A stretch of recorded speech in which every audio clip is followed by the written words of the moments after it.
Já, við höldum áfram. Til mín komin Salvör Nordal, umboðsmaður barna. Vertu velkomin. Takk kærlega fyrir. Það eins og þannig að þetta sem fátíðara, það fréttnæmara, það sem gerir sjaldan fréttnæmar heldur sem þetta almenna. En það búin að vera nefnilega mjög margar vondar fréttir af börnum. Já, það búið að vera mikið, börn hafa verið mjög mikið í fréttunum síðustu mánuði. Já, og neikvæðum fréttum. Já, mikið að neikvæðum fréttum sem svona lýsa því að ástandið sé ekki nógu gott. Já. Og við höfum alveg tekið þátt í þeirri umræðu. Og okkar mat það að já, á sumum sviðum þá þurfum við verulega að bæta ástandið og þurfum við að fara í markvissar aðgerðir.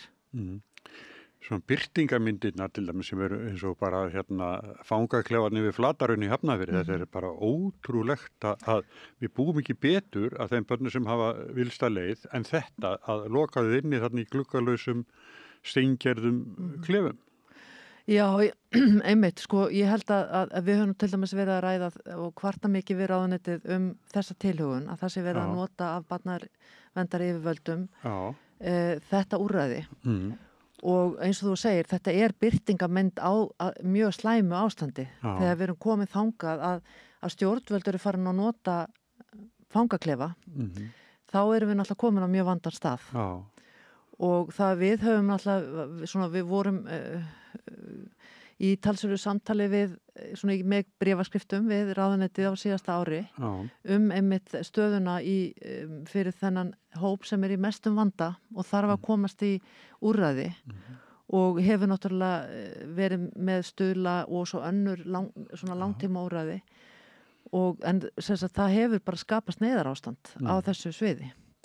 Og það til dæmis staða bara komin upp að það hefur ekki verið hægt að bjóða upp á langtíma meðferð fyrir drengi sem þá eru kannski fyrst vistaður á stuðlum í einhver tíma en fara svo í nokkra mánaða meðferð mér skilst alveg það sé alveg ár síðan það var og það var náttúrulega þurft að loka Lækjarbakka og sem var langtíma úrræði og það hefur ekki tekist að finna annan stað ennþá eða það núna búið að finna stað en hann verður ekki opnaður alveg á næstunni það þarf að fara í breytingar og það getur allt tekið tíma. Það húsið í Mosfellsveit? Nei, það húsið í Gunnarsholti. Já, Gunnarsholti. Og sem búið að finna og það var eitthvað annað í mildtíðinni sem ekki gekk svo upp en það var svona fyrir langtíma með fyrir drengi og þetta náttúrulega mjög alvarleg staða. Og eins og ég segi, það svona ekki alveg í sjónmáli lausn á því vegna þess að það hefur þurft að breyta því húsnæði og það eins og við vitum, svona breytingar geta tekið tíma og það ómögulegt að segja alveg hvenær það verður en ég veit að það verið að reyna að gera þetta satt og hægt en þú veist, það ekki lausn ekki komin allavega. Nei, en klukkan tífar hjá þessum ungmennum svo þau nái að rétta kúsin af einhverjum tíma. Þetta náttúrulega hvert svona líf mikilsvirði. Mikilsvirði og mjög og við erum alveg búin að heyra það og það hefur auðvitað verið viðtöl líka við foreldra í fjölmiðlum sem að lýsa því að kannski unglingur á aldrinu kannski 13, 14, 15 ára þegar hann byrjar í svona áhættu hegðun að það getur gerst mjög hratt að vandinn verði mjög stór og þá mjög mikilvægt einmitt að úrræðin sé til staðar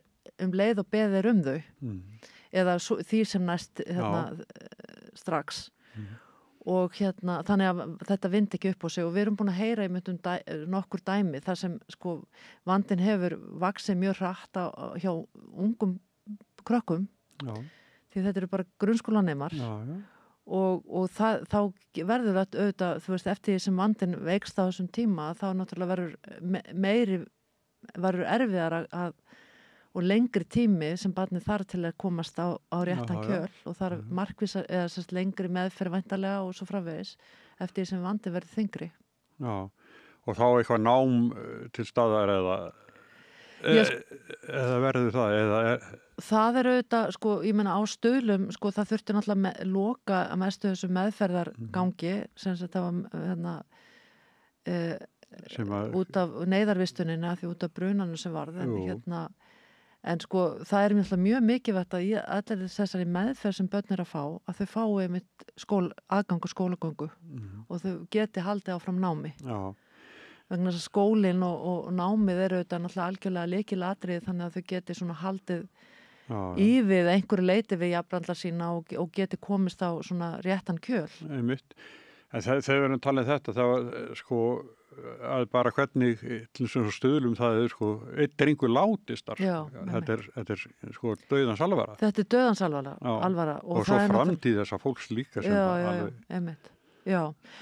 Það er það. Þetta alveg dauðansalvara og þetta var náttúrulega mjög mikið áfall fyrir okkur sem samfélag að það skildi bara deyja neðavistunni og og við erum auðvitað, það er mikil auðvitað sorg í kringum það og en að því og líka sko það eitt af því sem kannski við sjáum oft og ég veit að það hefur verið mikil umræðum það líka hjá stjórnvöldum og ráðuneyti og öðrum að okkur vantar oft sko nógu mikil gögn og upplýsingar til þess að geta kannski tekið bestu ákvarðanir. Og eitt af því sem til dæmis við höfum verið mikið að ræða okkar á milli og svona erum að svona velta fyrir okkur hvernig hægt að taka á. Það einmitt sko að þú segir sko til framtíðar, sko hver framtíð þessara barna og hvernig reiðir þeim af. Og við þyrftum að gera núna ítarlega rannsókn á því eða úttekt á því hvernig börnum sem til dæmis hafa verið þurft á einhverjum tímapunkti í sínu lífi að vistast á Stuðlum eða á þessum heimilum á vegum ríkisins að hvernig þeim hefur svo reitt af. Það eru sko Stuðlar voru opnaðir, hvað var það, 97 eða eitthvað slíkt eða rétt fyrir aldamótin og það komið aldrei tími og þetta stór hópur fullorðin og það var mjög mikils virði fyrir okkur líka bara upp á það hvernig þetta því líka að gera betur að vita þá hvernig þeim hefur reitt af. Gísli Guðjónsson, hvað er hann, réttarsálfræðingur? Já, hann þegar við vorum að skrifa Breiðuvíkurmálið að þá komumst við í skýrslu sem hann hafði skrifað, þetta svona fyrsta sem hann gerði reyndar sko. En hún var merkt bara trúnaðarmál. Ég man nú ekki, ég náði þessu skýrslu, ég man bara ekki hvað það var, það skiptir ekki máli. En þar hafði hann gert sko samanburð á drengjunum sem höfðu farið frá Breiðuvík og þeir sem höfðu sem sagt brotið gassir og farið í fangelsi og svo aftur út í lífið að framtíðin var svartari og verri fyrir þá sem hefur verið á Breiðuvík heldur en þeir sem hefur farið á Litla-Hraun. Þannig að það segir sko að til að sko Gunnarsholti það má ekki búið til nýja Breiðuvík þar.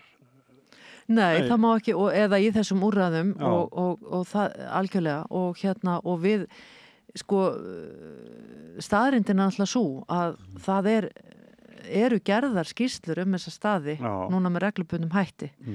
Umboðsmaður Alþingis gerir svo kallar OPCAT skýrslur og í fyrra þá kom út skýrsla Stuðla og hafði komið þar held ég áður 3 árum fyrr og þau gerðu athugasemdir við ýmislegt þar og það komu líka út skýrslur frá eða skýrsla frá umboðsmanni Alþingis Klettabæ og Vinabæ Vinakot og Klettabæ fyrir ekki og síðan kom mjög þetta allt mjög góðar úttektir skýrsla notkun á Flatarhrauni og það þannig að við erum núna með sko rauntíma skýrslur hvernig staðan og því miður þá eru bara sko eins og til dæmis við erum alveg á því að vista barna á Flatarhrauni brot á barnasáttmálanum og það sem umboðsmaður Alþingis bendir á líka að barn getur þarna verið jafnvel 1 vistað þarna og þá þetta eins og að vista hann í einangrun. Já. Og það sko náttúrulega bara ekki heimilt. Nei. Og það er líka þessi sko, og það er ákveðna ábendingar í öðrum skýrslum sem hafa komið frá hérna umboðsmanni Alþingis, til dæmis Klettabæ, það sem var að benda á sko hættun á félagslegri einangrun. Þú veist að í einhverjum tilvikum. Já. Og ég meina þetta eru mjög alvarlegar ábendingar þegar við erum að tala um börn. Já. Og þetta getur náttúrulega haft mikil áhrif á þau. Og við höfum alveg heyrt að til dæmis í varandi Flatarhraun sem ég komið enn og sinna allt af því að sko, við höfum alveg heyrt það frá foreldrum sem lýsa því að vistun hafi verið barninu mikið áfall. Já. Og við, þannig ég held að við þurfum að taka þetta til bara sko það er mjög brýnt að taka þessum málum. Já, alveg örugglega, þetta getur eflust skadað viðkvæmsálið. Já, þetta getur skadað. Já, og jafnvel, sko, hvert sem reyndar. Já, ég meina, ég hef komið þarna og skoðað þetta og ég meina, þetta er ekki staður til að vera á, sko. Og eins stutt og hægt þá, ef maður skildum lendi þeirri með aðstæðum, sko, þá held ég en það er allt annað fyrir fullorðna manneskju að fara samt held ég inn á svona stað heldur en barn sem í sko, kannski, þú veist, í vímuefnum og þeir bara, alls konar vanda og svo bara, sko, lendir þarna inni, sko, og það er ekki, þú veist, það er ekki gluggar þarna á klefunum og svo framvegis, þannig að Þetta er óþægilegt fyrir samfélagið. Já, þetta er óþægilegt fyrir samfélagið. En hérna, svo annað líka, Salvör, það er hvað sko, vopnaburður fyrir vaxandi á börnum. Já. Og með hrikalegum afleiðingum, eins og við þekkjum. Og þetta er eitthvað svona í einhverjum kimum virðist þetta vera svona normið eða þetta er bara orðið sjálfsagt að vera með vopn. Já, sko það er það sem maður heyrir að það sé svona orðið, það hefur verið aukist, sko, en ég hef svona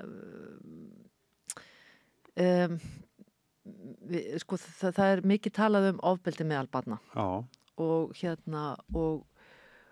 Og það eru svona, ef maður áttar sig kannski ekki alveg á því hvað þetta er víðtækt og ég held sko nú erum við tölum við svona ýmsar stofnanir og fólki og reynum að reyna átt okkur á stöðunni. Já. En maður verður líka að passa sig á því, þú veist, þegar það eru svona fréttir af einhverjum einstökum eða tilteknum málum að og mögulega vaxandi hnífaburður en kannski þetta ekki svo stór hópur þegar tilkemur. Þannig að við þurfum kannski átt okkur að ekki fara að tala þetta eins og stundum verður í umræðinu eins og þetta sé bara meðal barna. Og þetta sé vegna þess að ég held að stór hluti barna sé í mjög góðum málum hér á Íslandi, sko, og maður, við hittum reglulega alveg ótrúlega flotta krakka. Við eigum mjög góða, þú veist, þannig að ég held að við þurfum líka að passa okkur og við þurfum líka að eiga þetta samtal við börnin sjálf og við erum til dæmis með ráðgjafahóp og þau hafa alveg líka verið með áhyggjur af þessu, sko, en við þurfum líka að passa okkur á því að þú veist, að íkja ekki vandan ef hann er ekki, þú veist, það er kannski tiltölulega þröngur hópur sem þarf að beina athyglinni að. Ég vona það að minnst á kosti og þetta er eins, sko, þú veist, þegar við erum að tala sko, með drengi að þá þú veist, þá bara eins og allir drengir séu í sko miklum vanda en það er ekki þannig sem betur fer. Nei, en þeir eru síður í heldur en já, algjörlega. En það sjáu það á hinsmyndinni myndin okkar núna. Einmitt, konur hafa alveg sótt fram. Já. En ég vildi svona, en ég svo sem ekki, ég er ekki alveg inn í því svona með sko rannsóknir og nákvæmlega hvernig og orsakirnar af þessu, en oft eru náttúrulega þau börn sem eru sko lenda í vanda, eru oft búin að eiga sögu að það hefur verið vandi í þeirra umhverfi eða uppeldi og einhver jafnvel sko brotalamir eða einhvern veginn það hafi ekki verið gripin og hratt inn í á fyrri stigum. Þannig og það hefur þetta verið stefna stjórnvalda að bjóða upp að það sem segist nefntaka íhlutun. Þannig að það sé hægt að bregðast við vandanum þegar hann kemur fram. En þá kemur upp annað mál sem við höfum nú líka verið að svona leggja mikla áherslu á, og það er bið eftir þjónustu. Og það er náttúrulega því miður og mikil bið. Líka fyrir börn sem kannski í minni vanda. Og það er bið eftir alls konar greiningum og aðstofið föllun að gera hana vanda og ýmislegt, þannig að það er ekki þannig að það er stórt líka vandamál í þessu kerfi, þannig að við þurfum að bæta þar líka verulegur. Verkefnin eru fjölmörg og ólík. En segir mér, er dæmið það að börn komið með ykkur kvartanir til ykkar? Já, það er alveg og við viljum gjarnan heyra í börnum og við fáum náttúrulega margar fyrirspurnir og ábendingar til okkar bara daglega, en við fáum líka frá börnum sem betur fer og þau geta verið með allskynsmál og eins og ég segi, svo erum við með okkar eigin ráðgjafahóp sem eru börn á aldrinum 12 til 17 ára og þau koma úr alls konar líka alls konar aðstæðum og þau eru þau koma líka með ýmis verkefni á okkar borð. Er það þá jafnvel fjölskyldumál, skóla? Já, það er auðvitað náttúrulega mikið fjölskyldumál sem sem sagt börn hafa alveg held ég bara frá því að embættið hófst það fór göngu sína, það er alltaf verið talsvert þessi umgengnismál og börn hafa verið að velta fyrir sér þarf ég að fara eftir því sem foreldrarnir hafa gert samkomulega þú veist, og sérstaklega kannski eftir því sem við stálpast, þá kannski hentar þeim ekki að fara í vikudvöl í eitthvað annað sveitafélag eða hvernig það er eða helgardvöl, þannig að þá hafa þau kannski skoðun á því að þau vilji eitthvað annað og þannig að þau leita oft til okkur með það. Skólamál er náttúrulega mjög algeng, alls konar málefni sem koma upp í skólanum og þannig það er auðvitað vinnustöðu barnanna og þar eru þau eða þau mestum tíma á dagsins þannig að það eru auðvitað alls konar mál sem þau eru að velta fyrir sér varðandi skólan. Klögumál jafnvel? Klögumál? Já, þeir eru að klaga gera þetta við kennara skóla. Það koma alveg þannig mál og svo koma mál sem varða mötuneyti eða og það kannski náms vilja hafa áhrif meira á námi sjálft og hvað er boðið upp á og þannig að þau eru að velta mjög mörgu fyrir sér Er það ekki fínt? Jú, mjög gott. Það er mjög gott og við náttúrulega viljum að það sé hlustað á börnin í meira mæli. Þannig að og mér finnst það nú vera svona mjög gott eða ég hef lært mjög mikið af því að leita til barnanna og mér hefur alltaf fundist þegar við erum að ræða einhver mál við til dæmis ráðgjafahópinn eða við erum með barnaþing eða við förum í skólana og svo hittir maður einhverja hópa og er að tala við og mér finnst maður alltaf, ég græði alltaf á því. Það er alltaf einhver sjónamið, það er alltaf einhver sýn á þeirra líf sem maður hefur ekki alveg átt að segja á sjálfur. Þú nefndir skólana, þeir náttúrulega skipta miklu máli og viðvera barna er náttúrulega mjög mikil í skólunum en svo er á hversin sem kemur PISA-könnuna þá bara höldum fyrir augun og hvað er að gerast, akkur eru við svona mikið síðri. Já, ég er nú hef ekki svona farið ofan í það þannig að ég geti sagt komið með skýringar á því. Og hins vegar er þetta náttúrulega það er mjög athyglisvert og sláandi að það skuli að börnum skuli ekki ganga betur og að staðan sé að versna. Það er kannski það sem við erum að horfa upp á núna að í þessum könnunum erum við að koma verð út frá einni könnu til annarar. Þannig að við þurfum að það þarf og ég er alveg sammála því, ég menna þetta er auðvitað bara einn mælikvarði á skólastarfið og þetta er auðvitað bara próf sem er tekið á einum degi þannig að þetta er ekki allsera mælikvarði á skóla og hvernig krökkum gengur í skólanum en gefur ákveðna mynd sem þarf að taka alvarlega. En samt líka að íslensku börnum verið líða betur í skólanum heldur mörgum öðrum. Já, það er ýmislegt annað sem er jákvætt, einmitt, þannig að og svo núna við vorum líka, svona það var náttúrulega heilmikil umræðum það á síðasta ári einmitt með þessa samræmdum matsferla og það er auðvitað, sko við erum auðvitað ekki lengur með samræmd próf. Nei. Og þá eiga að koma þessi samræmdu matsferlar í staðinn og þau voru svona, það var hætt við prófin kannski áður en það var búið að ákveða að útfæra nákvæmlega hvað kæmi í staðinn. Já. Og nú er náttúrulega, það er reynda verið að ræða það á þingi núna með þessi lög, sko, þannig að það verður fróðilegt að sjá hvað út úr því kemur. En þetta er, sko, svona innviðirnir í Íslandi, þeir eru illa farnir, margir, og það er til þess spugl, er orðið og lítið, eða ekki? Jú, en samt hefur nú tekist að sko, til dæmis, að því við höfum nú verið að fylgjast með þessum, þessari bið eftir þjónustu. Já.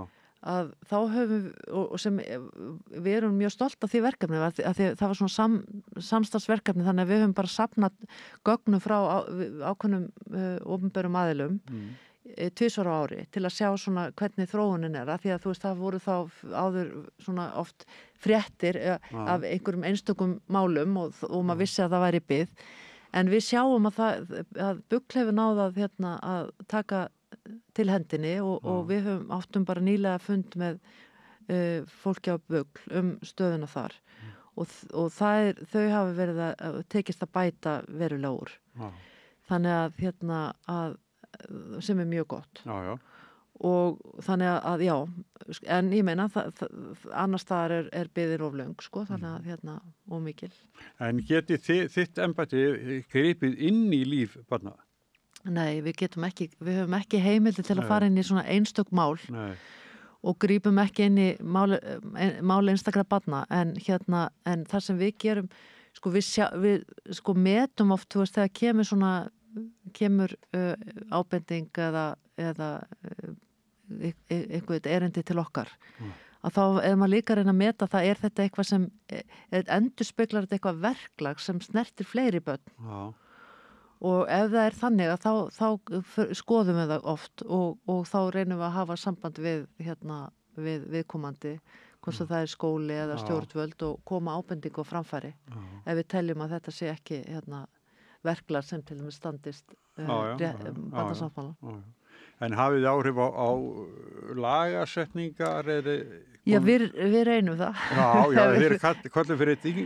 Já, við náttúrulega leggjum, við erum oft mjög, við fáum reglulega umsagnarbeiðnir frá nefndum Alþingis og eigum mjög gott samstarf við nefndir Alþingis. Þannig að og við fáum oft svona tilteknar beiðnir jafnvel einhverja ákveðna spurningar sem við erum beðin að svara og við förum á fundi nefnda ef við erum kölluð til og við leggjum mikið upp úr þessu vegna þess að það er mjög mikilvægt að ef við teljum að það megi bæta frumvarp út frá réttindu barna að það sé gert og yfirleitt er nú sko mikil skilningur í íslensku samfélagi á réttindu barna og vilji til þess að gera betur. Það tekst ekki alltaf en það er mikill vilji þannig að fólk hlustar þegar við erum að koma með okkar ábendingar. Já, það er nú gott.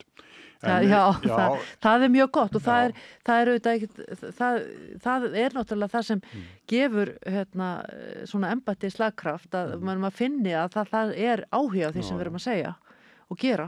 Ertu búin að hitta nýja barnamálaráðherra, Guðmund Inga? Nei, ég er ekki búin að hitta hann. Ég var búin að hitta á fundi forverans og en vegna þess að það er náttúrulega mjög aðkallandi verkefni í því ráðuneyti af því að það ráðuneyti er núna bæði með menntamálin og barnaverndarmálin. Og barnamál. Þannig að, ég er ekki búin að hitta hann, en hann er bara svo nýtekin við. En ég vona að við náum fundi fljótlega. Já, hann örugglega meinar vel. Já, ég efast ekki það og ég vona að honum takist að gera breytingar eða sérst að mæta þessum þörfum sem eru. Sko það sem ég held að sé líka bara mjög mikilvægt og svona kannski sko, já, mikilvægt núna þegar við erum með svona, horfum fram á þennan vanda, til dæmis sem við erum búin að vera að ræða hérna, það að maður líka líti bara raunsætt á, sko meti þetta raunsætt. Og ég held að sé mjög mikilvægt að það sé ekki gefin sko út svona loforð sem ekki er hægt að standa við. Og því miður til dæmis í þessum meðframmálum á síðustu mánuðum, þá kannski verið oft verið að gefa, fólk er að vonast til þess að sé hægt að opna eitthvað eftir 2 vikur eða mánuð eða eitthvað, en svo hefur það ekki gengið eftir. Nei. Og það er ekki gott vegna þess að þá kannski, og þá velti maður fyrir sig hvort að það hefði bara ekki verið lagt raunsætt mat á þetta, alveg nógu svona kalt mat, vegna þess að það er líka sko mikilvægt fyrir fólk sem er í þörf fyrir þjónustunni að það viti á hverju það á von og hvort það geti átt von á til dæmis einhverju úrræði fyrir barnið sitt á næstu 2 vikum eða hvort það verður ekki fyrir eftir 3 eða 6 mánuði. Því að það getur líka brotið sko niður svolítið traust fólks til þessara þjónustu ef það er svona ítrekað fyrir vonbrigðum. Já, en það er náttúrulega, við heyrum á til fréttir af því, til þess langveik börn, fötluð, að þetta svona víða er pottu brotin og foreldrar svona, þreyttir á ástandu. Já, það er hérna víða og það er mikil þjónustu þörf, það þarf mikið að gera en sko að því að við erum að svona, þetta er svona neikvægt sko að við vorum á fund í vikunni barnvæna réttarvörslu og þar vorum við að tala svona hvernig við getum bætt sko aðstæður bæði hjá dómurum og hjá lögreglunni og saksóknar og fleirum sko, þetta var sérst í réttarvörslunni og og svo vorum við birtum mikla skýrslu þetta og síðan vorum við með pallborða eftir, það var svona kynning á þessu og þá benti náttúrulega einn á það að Davíð Þór Björgvinsson að byrjaði að segja sko, ég meina við vorum mjög margar ábendingar hvað betur mætti fara en hann sagði að það hefur sko hans starfstíma hvað það hefur verið gríðarlega breytingar og mikil framför. Þannig að það hefur auðvitað ýmislegt verið gerst sko en já, við erum alltaf að reyna að ná enn frekari árangri og enn betri úrlausn og ég veit að það vantar víða sko. Herðu, við verum að segja þetta gott núna og Salvör Nordal, takk kærlega fyrir komuna. Já, takk svo með leiðis. Og ykkar býður Inga Sæland með okkur bræðurum. Með því að ganga í leigjendasamtökin styður þú baráttu leigjenda. Leigjendasamtökin eru fyrir öll þau sem vilja vinna að réttlæti og öryggi á húsnæðismarkaði. Leigjendasamtökin.is. Þarftu að tala borgarfulltrúa.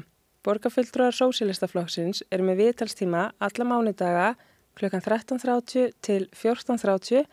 Það þarf ekkert að bóka tíma, endilega kíkjum við í Bólholt 6, 105 Reykjavík. Gerist áskrifundur á samstöðinni og taki þátt í að byggja upp öfluga og róttæka samfélagsumræðu.